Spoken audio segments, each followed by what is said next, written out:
Jack and Jill went up the hill to fetch a pail of water.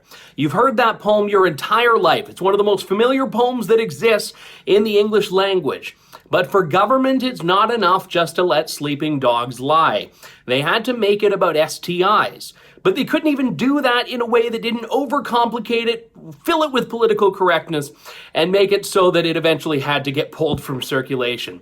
This is what happened back in the fall when Health Canada decided on Random Acts of Poetry Day to put out a little modified and not safe for work version of the Jack and Jill poem. This is what Health Canada tweeted. Jack and Jill did the deed, but they forgot something they need. Should have wrapped it up, oh my, now both have an STI. Now, it wasn't long after that the tweet was deleted. We'll get to the reason why in just a moment. But this tweet actually took 9 bureaucrats to come together and approve it, and there were still concerns that it wasn't inclusive enough. For example, when you translate it to French, it doesn't rhyme and it doesn't have the same effect. So that was seen to have been a problem. They had to create a French alternative about Paul et Pauline. Another concern is that Jack and Jill is just a standard heterosexual couple. That wasn't going to be inclusive enough. Someone suggested they instead make it about Jack and Max, even though Jack and Max is not the one that went up to fetch the pail of water that everyone knows, thus defeating the purpose of this STI version of the poem. There was a compromise that someone tried to put in there. They made their own poem that was about a same-sex couple that never made it into circulation. Here was that one. Jack and John did the deed. Jack had a drip he didn't heed. Should have wrapped it up, oh my, now they both have an STI. Now that is some raunchy stuff coming from Health Canada. That one never made it through. I don't know what it means that Jack had a drip he didn't heed, and you know what, I'm okay not knowing for the time being.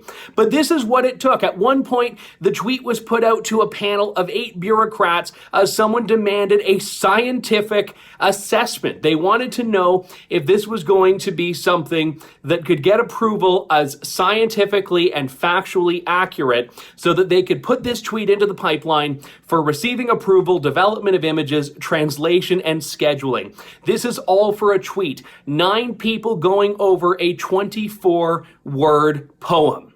This is how government decides it's going to do things.